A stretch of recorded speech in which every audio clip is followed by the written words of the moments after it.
Muchas gracias, señora presidenta. Señorías, muy buenos días. El señor Sánchez no tiene ninguna credibilidad, pero tiene toda la verborrea posible. Así que con mucho desinterés le hemos escuchado hablar de los temas tratados en el Consejo Europeo y de las relaciones con Marruecos. Con mucho desinterés y sin creernos ni una sola palabra.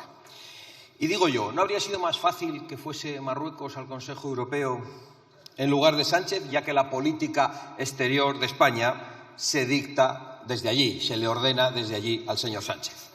¿O acaso alguien cree que Sánchez puede defender cualquier postura internacional sin el visto bueno de Marruecos? En esta Cámara puedo asegurar que no lo cree nadie. Eso no lo cree ni Pachi.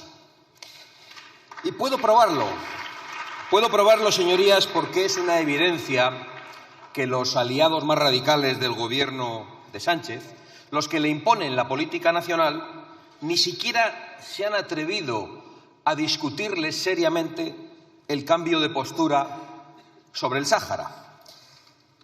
¿Y cómo es posible que los separatistas y los comunistas, tan amigos ellos del pueblo saharaui, no le hayan exigido una rectificación inmediata, una explicación o le hayan retirado su apoyo?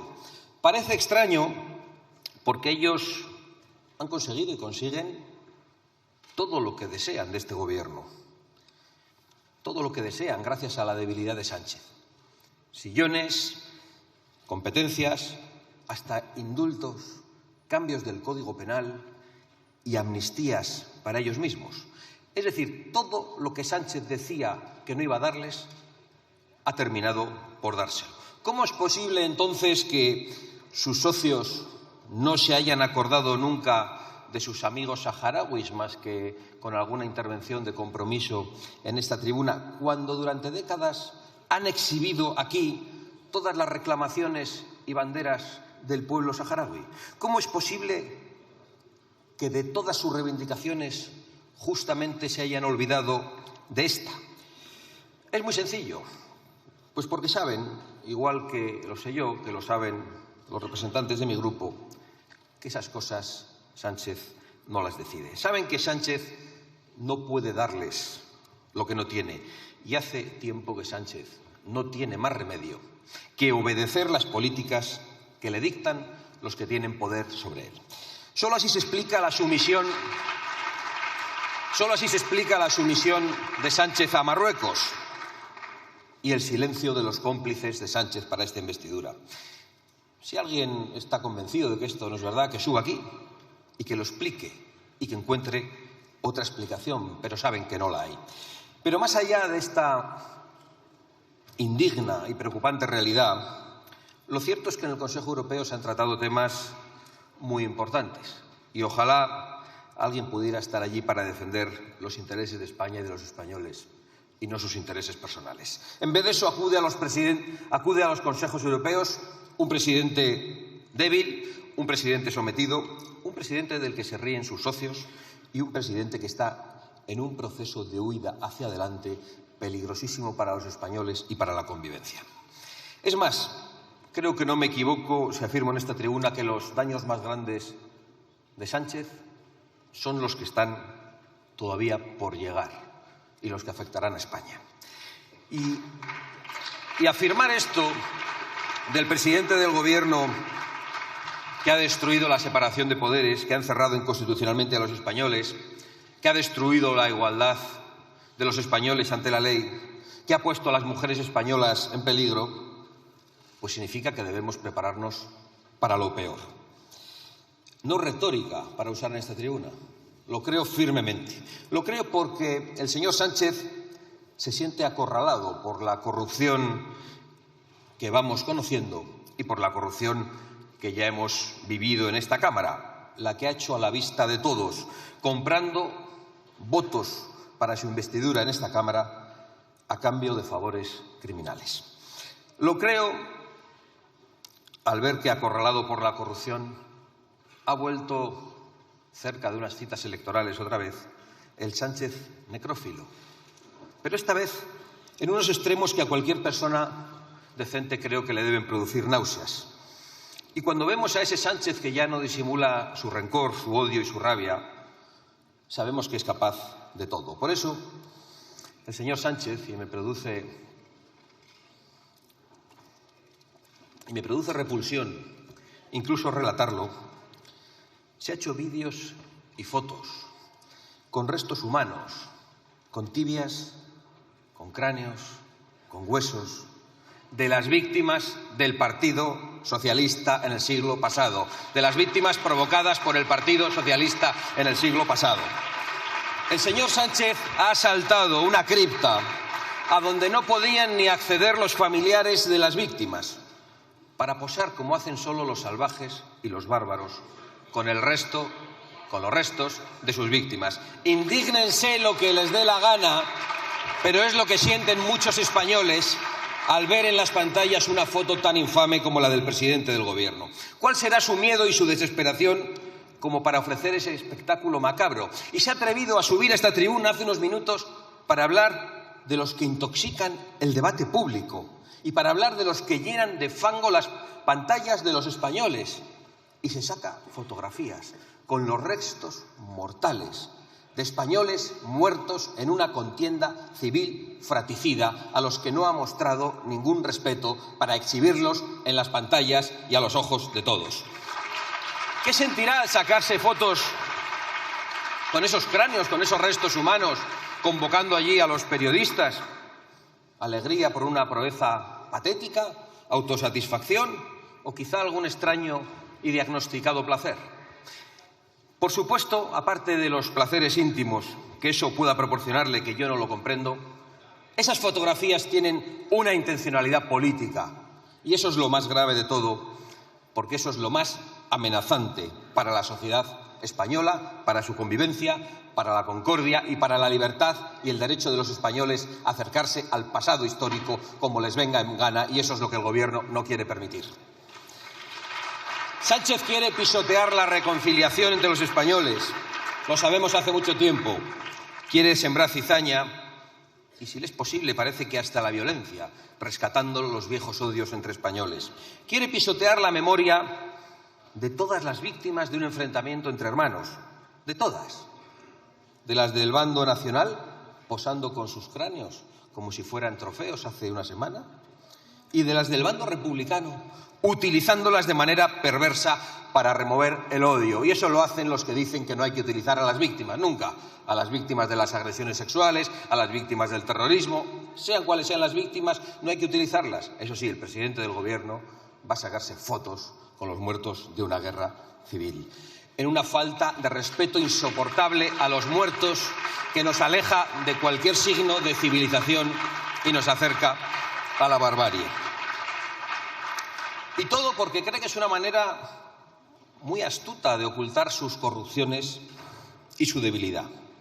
Todo porque cada día que pasa se ve más cerca de sentarse en el banquillo. Todo porque los españoles ya van conociendo que, además de la corrupción política que le ha permitido conseguir ese escaño azul, también es el capo de la corrupción económica que se llevó a cabo en el peor momento de los españoles.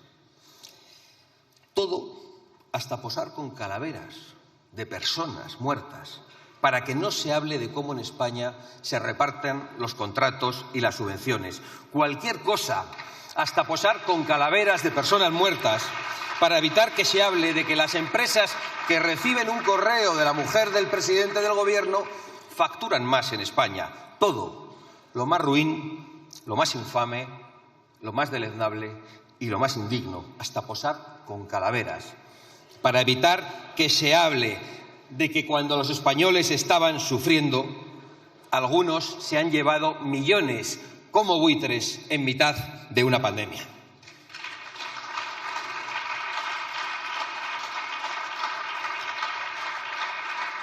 Pero no hay calavera ni muerto de hace un siglo que tape las vergüenzas de este Gobierno. Tito Berni, Koldo, Víctor Aldama, comisiones por mascarillas inservibles, las maletas de Delsi, cartas de recomendación. Ya he dicho muchas veces, hoy lo he vuelto a hacer, que Sánchez no gobierna. pero lo que no sabemos es cuántas tramas dirige y cuántas pruebas había de ello en ese teléfono que le hackearon. Creo que más temprano que tarde acabaremos sabiéndolo y por eso pienso de verdad que lo peor de Sánchez está por llegar. No sabemos cuál será su siguiente vileza, que trata de ocultar con su verborrea habitual hoy en esta comparecencia. Pero sí sabemos que seguirá atacando nuestra industria y a nuestro campo, sometiéndolo a una ruinosa y criminal Agenda 2030, que es una sentencia de muerte para los agricultores y para los ganaderos españoles y para los trabajadores industriales. Y sabemos que va a seguir promocionando la inmigración ilegal a costa de batir el récord de violaciones en España y los ataques a mujeres en las calles, que crecen día a día con su gobierno como no lo habían hecho nunca. En esto, por desgracia, ha contado con la colaboración de toda la Cámara, salvo Vox, votando ayer a favor de la regularización masiva de 500.000 personas, sí, que entraron ilegalmente en nuestro país. Y lanzando un mensaje terrible al mundo. Es que aquí puede venir el que quiera y no hace falta respetar las leyes. Un mensaje terrible que es el que lanzan siempre. Y es el de, en este caso, la amnistía para los que entran ilegalmente a España. Igual que ofrecen la amnistía a sus cómplices de investidura, siempre a los de su ideología. Eso sí, ¿el peso de la ley para quién? Todo el peso de la ley para los españoles honrados y para los inmigrantes legales, los que llegan aquí llamando a la puerta y cumpliendo con las normas y respetando nuestras leyes e integrándose entre nosotros.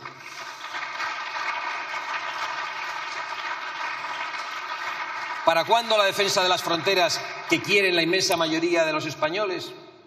¿Para cuándo la persecución de las mafias del tráfico de personas que siguen recibiendo subvenciones públicas? ¿Para cuándo la expulsión de los ilegales, especialmente los que cometen delitos? ¿Y para cuándo la ayuda social, en primer lugar, a los españoles necesitados, de los que este Gobierno y toda esta Cámara ha vuelto a olvidarse en el día de ayer? Sigue sin importarles el problema, a pesar de que el Departamento de Seguridad Nacional ya ha dicho que la inmigración es la tercera amenaza para la sociedad española. Vinimos al Congreso a presentar iniciativas para que el Gobierno reconociera la inmigración ilegal como una amenaza y todos en esta Cámara se opusieron. Ahora es el Departamento de Seguridad Nacional el que la sitúa como tercera amenaza, pero desde su falcón de marfil eso no le afecta al presidente del Gobierno, porque es cosa de los españoles humildes, que no le preocupan absolutamente nada. ¿Y qué trae ese tipo de inmigración ilegal? Pues lo sabemos.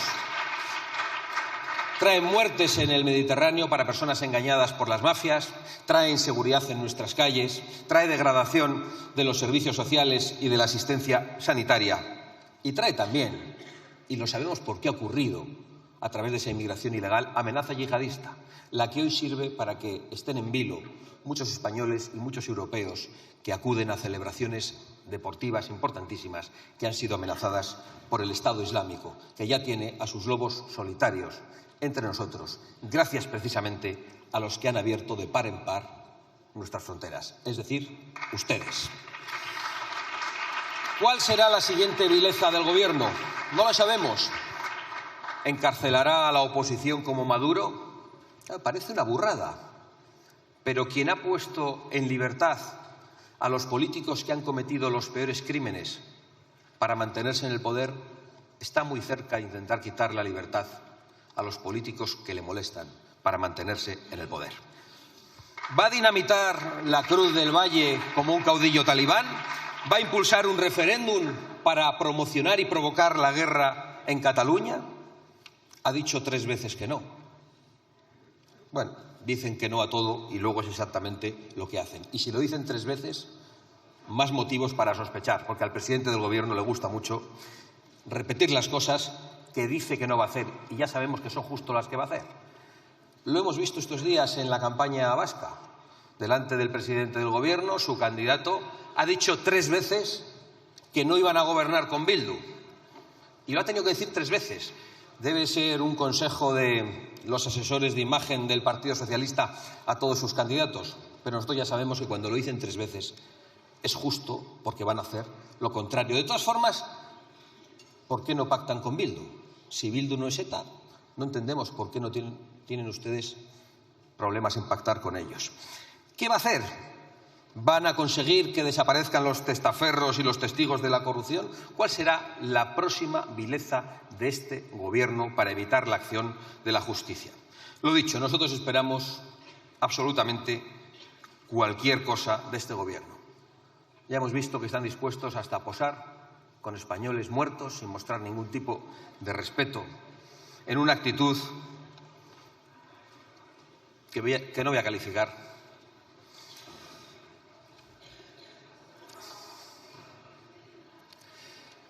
Si yo creo que hasta a ustedes les da vergüenza. Si yo creo que hasta a ustedes les da vergüenza esa foto. Señor Feijóo, con el de las calaveras, ¿va a repartirse usted el gobierno de los jueces?